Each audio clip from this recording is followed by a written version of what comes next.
This is CBN Newswatch. Thanks for joining us, everyone. For CBN Newswatch, I'm Wendy Griffith. Hurricane Dorian is on the move. Today, it struck the Bahamas, killing at least 5 people. The death toll is expected to rise. Dorian is the strongest recorded storm ever to hit that area. Look at that. The storm hovered over the northwest Bahamas, pounding the island nation with wind and rain and flooding. The international airport was submerged. At least 13,000 homes have been destroyed. The floodwaters are still too dangerous for responders to make distress calls. Iram Lewis, a member of the Bahamas Parliament, says he's never seen anything like this and is calling on God for help. I pray that God is what only God can, by extending His grace and mercy and preserving lives. We don't mind the property, we just want to hope that lives will be saved. But as you can tell, we are going to need a lot of support after this hurricane is over. Indeed. As Dorian continues to move slowly north to Florida, Georgia, and the Carolinas, CBN News is on the ground in Florida. Eric Phillips is in Daytona Beach, and our Chuck Holton is in Port St. Lucie. We begin with Eric Phillips. Eric, what are conditions like right now in Daytona? Well, Wendy, the situation right now is really not that bad. We've seen it kind of go back and forth, off and on. A little while ago, it was torrential downpour and the winds were blowing. Right now, it's a little windy, but there's no torrential downpour. But what has not really changed is the surf is a little bit rougher than it was this same time yesterday. We have been here for a couple of days, and as you take a look out at the ocean here, you can see that the tide is definitely growing and getting rougher now. What you can also probably see here is that there are some people who are on the beach. They closed the beach yesterday and told folks it was a good idea for them to stay off of the beach. Lifeguards are not out here. They've taken all of the equipment off of the beach, and they told people it just wasn't safe. But there are several folks out here who just can't resist coming out and getting close to Mother Nature in this way, getting a look at those waves themselves and seeing exactly what this storm is all about. They know that it's not quite here yet. In fact, one of the ones that I spoke to, a woman who was out here a little bit earlier, said it's like being stalked by a slow-moving turtle. And I guess that is a good analogy considering how long it's taking Dorian to get here. What they're talking about right now as far as when it's going to arrive and when we're going to feel the most effect of it here in Daytona Beach is around 2 o'clock tomorrow morning. 2 o'clock Wednesday morning is when they're expecting the tropical storm force winds to be blowing through, and they should last around 17 hours. Now, that might not sound too good, but that's actually better than it was before. Those winds were supposed to arrive here initially around noontime today and last 24 to 48 hours. So they've seen an improvement in the forecast, and folks are definitely feeling better about the chances of not seeing widespread devastation here. But here's the caveat. Officials don't want folks to let their guard down. They realize that they are, in fact, hurricane weary because this has been going on for so long. But they want folks to remain vigilant, knowing that if Dorian shifts just a little bit to the west, it could spell a totally different story for folks here in Volusia County. Wendy. All right, Eric Phillips, you covered it well for us. Thank you, and stay safe. We'll talk to you soon. Well, our Chuck Holton is live in Port St. Lucie, Florida, with the latest on the conditions there. Chuck, how are you doing? Port St. Lucie, Florida, and the waves are about as bad as we've seen them right now. We're getting a lot of beach erosion here since the people on the east coast of Florida have had so much time to prepare for this storm. We probably won't see as much in the way of property loss or, God forbid, loss of life or anything like that. But this is a major concern because these huge waves you're seeing here are really eating away at this beach, and that's a problem. We could very well see some storm surge still happening and perhaps some flooding inland if this water comes up any higher. I'm Chuck Holton for CBN News. All right, Chuck Holton in Port St. Lucie. Well, a number of faith-based nonprofits are working to help the victims of Hurricane Dorian. We're joined now by Brock Kreitzberg of Samaritan's Purse. Brock, I hope I got your last name right.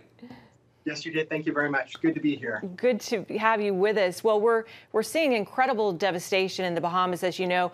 How are you all prepared to help those folks? And we've been monitoring the hurricane for the last several days. So we have pre-positioned our plane with emergency supplies and responders to fly to the Bahamas as soon as we are able to gain access. Most of the airstrips are underwater, and so we are monitoring that closely. As the hurricane moves up the coast, it will allow the island to drain so that we can have access and really access tens of thousands of people who have been affected by the hurricane in the Bahamas. I'm curious, would you be able to fly into Nassau and then take a boat over, or is Nassau also suffering? Nassau is an option. What we don't know are the ports that are on each island. So we can get our supplies into Nassau, but then actually transporting them to the islands is unclear right now. We have church contacts on the ground that are beginning to feed us information. Though, as you can imagine, over the last 48 hours, communication has been down. So it's been very hard to communicate with those that we had established a relationship or communication with earlier in the week. Brock, you're also tracking the storm right here in the U.S. Right now, where do you expect to mobilize along the eastern seaboard?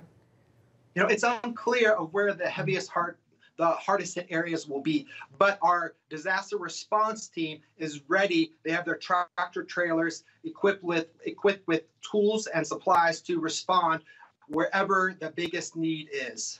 I almost feel sorry for the meteorologists. This has been a very difficult storm to track, and then for folks like you as well, right? Yeah, it certainly has, because it was moving over the Bahamas and then it almost seemed to stop. It was moving at 1 mile an hour over the Bahamas, which just hammered the islands. And, you know, it's kind of wove its way through the Caribbean, stopped over the Bahamas, and then took a right-hand turn up the coast. So it's very unpredictable to determine really if it's going to continue on the same path, if it's going to go out to sea, or slightly move left, which could have a bigger effect on the U.S. Yeah, my parents were in their North Myrtle Beach house, and I called them today to see if they were going to ride it out, but they're packing up their car and heading out of town. What kind of help are you prepared to give victims of this storm, both on the island nation of the Bahamas and here in the U.S.? Sure. In the Bahamas, we're going to meet the life-saving needs. So our first wave of supplies will be shelter materials along with units to provide clean water. As you can imagine, when a hurricane comes in, it salts all of the water. So we have units that will desalinate the water so that they have access to that. So shelter, water will be initially, but once we hit the ground, we'll begin to get feedback of what the biggest needs are. And of course, in the U.S., we are helping families to begin to rebuild their lives, to see what the biggest needs are, and clear their houses, clear their homes, help them clean debris that has been hit their homes. And if people watching want to help out, I'm sure they can go to your website at Samaritan's Purse. Yes, www.samaritanspurse.com. Please pray for us, and if you want to know more about our work, please visit the website. All right, Brock, God bless you guys. We appreciate it. Thanks. Thank you very much. Still ahead, we're learning new details about that deadly mass shooting in West Texas.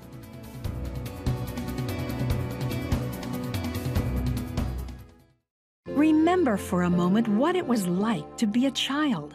You believed every story you were told. You saw a world full of endless possibilities. What stories will the world's orphaned and at-risk children believe? We believe the Bible tells the only story truly worth believing.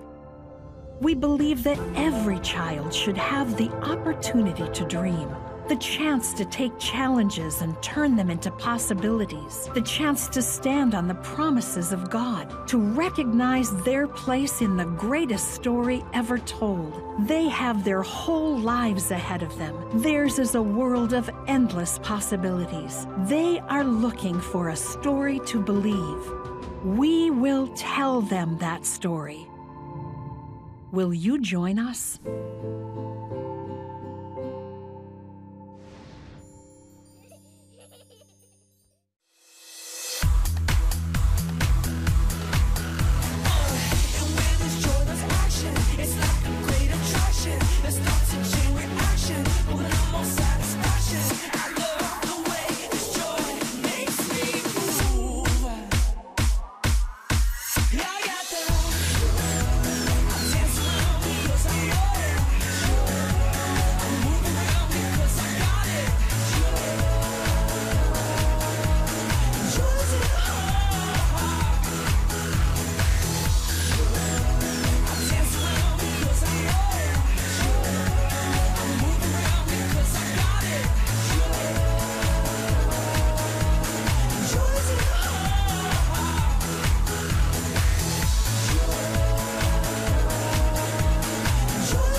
Welcome back. Today, new details about the mass shooting in Odessa, Texas, that killed 7 and injured 22.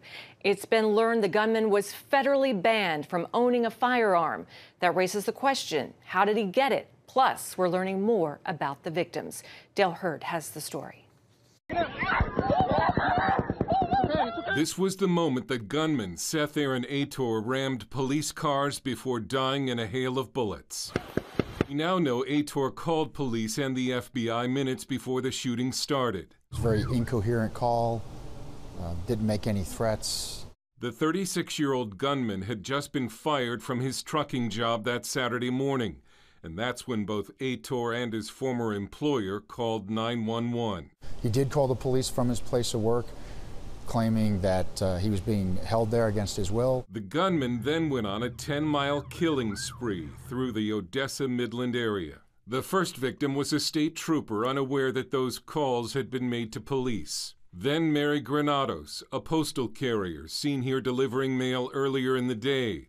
Her twin sister was on the phone with her as the shooting began. I was calling her name to see if she would answer me, but she wasn't answering because she was already dead. Among the injured was 17-month-old Anderson Davis, who was recovering at home after shrapnel was removed from her chest. I knew that we had been shot, but it never dawned on me that one of us would be hit. So I actually just thought, how can I cover both of these babies at one time? Also among the victims, 35-year-old trucker Raul Garcia, who was returning home to his family when he was shot. His wife Perla says that Garcia will be a truck driver in heaven. Dale Hurd, CBN News. So many unanswered questions still ahead. Healthy gut, healthy life. See why doctors say the solution to many of the health issues we face starts with our stomach.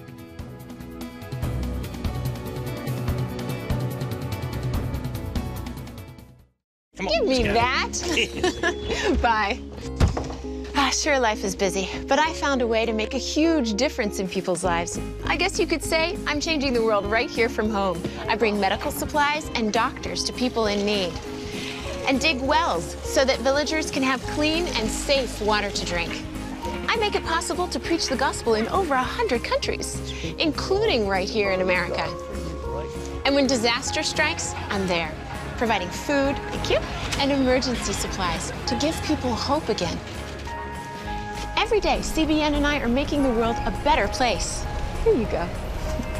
My life is hectic, so I joined CBN through Pledge Express. My bank does all the work, and I know that my gift is being used where it's needed most. So become a CBN partner and join Pledge Express, because you can do a world of good right from where you are. Hi, good morning. Are you ready to get started? Hey, if you're tired and exhausted all day, you can't think clearly, and you really just need a cup or even a pot of coffee to get through your day, then join me, Dr. Josh Axe, for this new series where I'm going to teach you how to transform your diet and use essential oils and supplements to get a better night's sleep. Get Protect Your Sleep and live your best life with innovative information from 5 leading sleep experts. If you're not a great sleeper, you can do things to make yourself a great sleeper. If you're already a pretty good sleeper, you can enhance your sleep and be even better. Discover a sleep-enhancing bedtime routine, how to put insomnia to rest, learn how to relieve pain that disturbs sleep, and much more in Protect Your Sleep. Everything you do better with a good night's sleep. Wake up to your best life. Call 1-800-700-7000 to get your free DVD or booklet of Protect Your Sleep today. Don't miss out on this brand new series. Thousands of parents in New York are deciding if they will vaccinate their children or take them out of school. In June, lawmakers did away with a religious exemption that allowed parents to opt out of mandatory school vaccinations. More than 1,200 measles cases have been confirmed in 30 states this year. Most were linked to outbreaks in New York. Well, Hippocrates, the father of medicine, once said all disease begins in the gut. Now, 2,000 years later, that belief still rings true. Lori Johnson explains how some of our latest medical breakthroughs focus on what's happening in our intestinal system. Scientists say the key to good health lies hidden in our gut microbiome.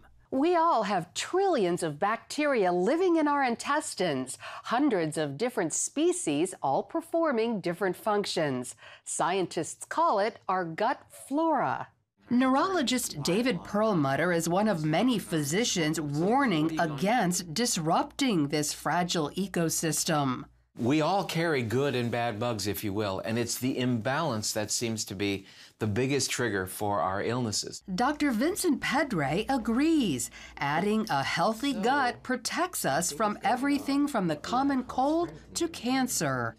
So the connection between the gut and the immune system is quite significant because 80% of our immune system is located all along the boundary of the gut.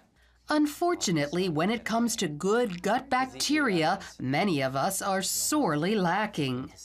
We're seeing a epidemic of disruption of the microbiome and the gut bacteria worldwide. And the reason for that is because of such widespread use and prescribing of antibiotics. After all, antibiotics kill bacteria, bad and good. You've got to understand that taking an antibiotic will change the complexity of your gut bacteria and the diversity of the gut bacteria for the rest of your life. Just one course of antibiotics. Processed food can also be a culprit. There's way too much sugar in our diet. And sugar breeds bad organisms. And when I say sugar, I'm also talking about artificial sweeteners because they've been shown that artificial sweeteners cause a dysbiosis and promote the growth of not very favorable bacteria that can cause inflammation and disease. We've got to welcome fat back to the table, but only the good fats, not the modified fats. So be very liberal with your use of extra virgin olive oil and coconut oil, grass-fed meat if you can find it, wild fish, nuts and seeds. So while our lifestyle choices can really do a number on our intestinal flora, the good news is we can make our gut healthy again and keep it that way with probiotics and prebiotics. Probiotics equal good bacteria. You can find these microscopic organisms in supplements as well as in cultured and fermented foods like kimchi, sauerkraut, yogurt, kefir, and kombucha. Your good bacteria live off prebiotics. Just like good soil, they create a nurturing environment so your bacteria can thrive.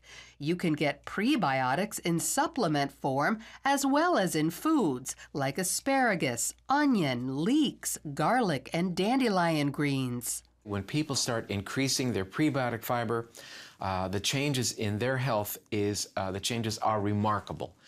Weight loss, immediate improvement of mood by adding prebiotic fiber to your diet. Not only mood, Perlmutter says even serious brain disorders like ADHD, autism, even Alzheimer's can improve by increasing good bacteria because they make neurotransmitters and vitamins while reducing inflammation. Well, I lost my dad just last year to Alzheimer's disease, so I really get it. And I want to stand up and be heard that it's great that we try to develop a cure for this disease, but we know right now as we have this discussion that it is preventable. And when we eat a diet that nurtures the gut, it will nurture the brain. So if you want to boost your health, doctors say improve your gut flora. That means avoiding processed foods, even antibacterial cleansers and antibiotics when advisable. Then add good bacteria with probiotics and boost them with prebiotics, available in supplements, certain foods, or both. Lori Johnson, CBN News.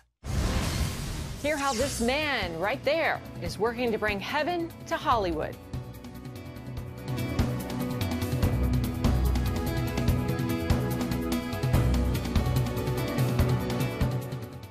We will move the American embassy to the eternal capital of the Jewish people, Jerusalem. As the nations rage, you can stand with Israel. History is being written, and I want to be a part of it. Call 1-800-700-7000 and get to life. This is our nature as a country. Discover the untold story of how Israeli volunteers are changing the world. We consider it our duty to reach out and help others around the world. For a gift of $10 or more, you can own the acclaimed CBN documentary To Life. To treat a human, no matter what he is, which religious he have, which color he is, this is what I'm doing. Support Israel in their time of need. Get to Life, now available on DVD. Call 1-800-700-7000 or log on to cbn.com. And I wish that other people throughout the world could see this side of Israel. Orphans Promise is committed to loving and serving at-risk children, to helping keep families together, and to creating opportunities for strong and sustainable communities around the world. We're working in over 60 countries around the world, and with your help, we can do even more. There's an old African proverb I love that says, if you want to run fast, run alone.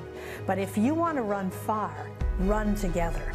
At Orphans Promise, we want to run far so we can touch the lives of as many orphaned and vulnerable children as possible. But we don't want to go alone. We're out to change the world, one child, one family, one community at a time. Will you join us?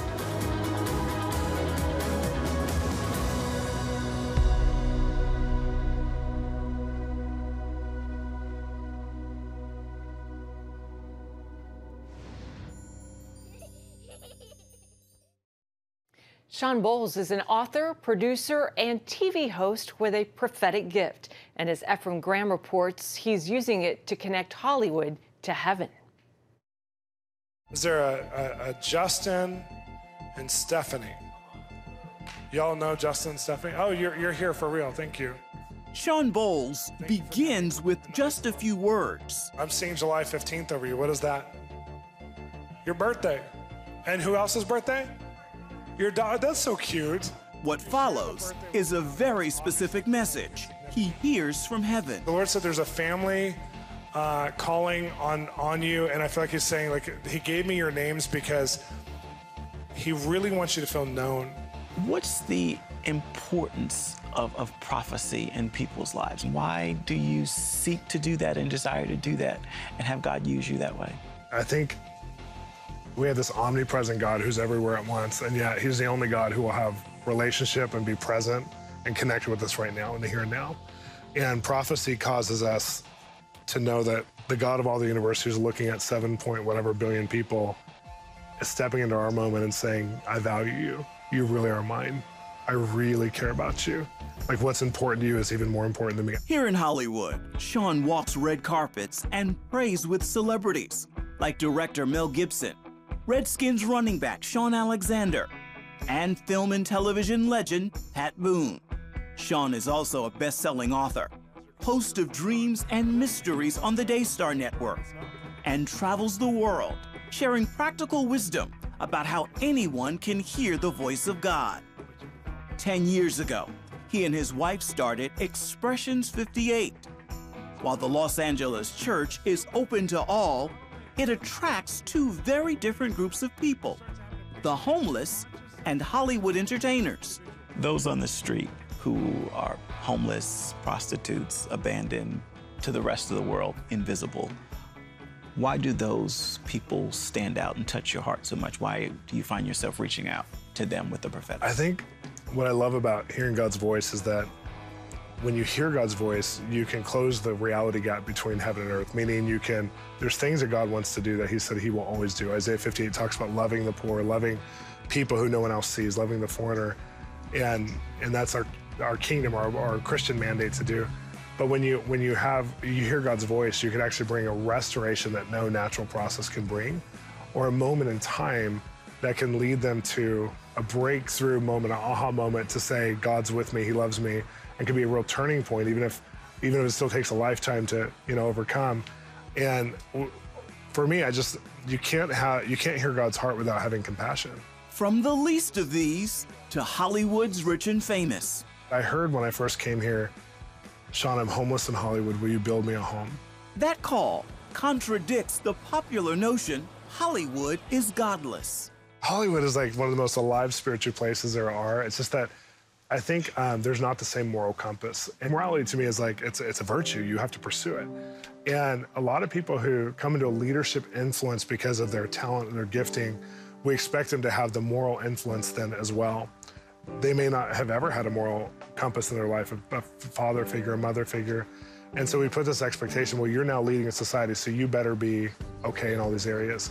And so then when they're not, we judge them. They did a survey a couple years ago, one of the film groups, and they said, how many of you who are working in major studios are there because God, as a Christian, sent you there? 18,000 people responded and said, we're here because God sent us here. 18,000 people. You know, we're involved with so many churches here locally, and makeup artists and singers and songwriters and all these backup singers and like all these managers and agents, writers. They're all so involved with their faith, doing things that are so profound. And then you'll have one person who proclaims to be a Christian and who thanks God at the Academy Awards and then has 7 girlfriends at the same time. And we judge all of Hollywood's Christianity by that.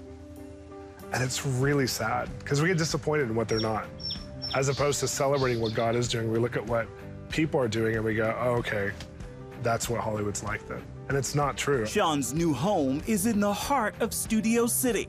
He showed me around the place where countless movies have been shot, including scenes from Batman with Michael Keaton.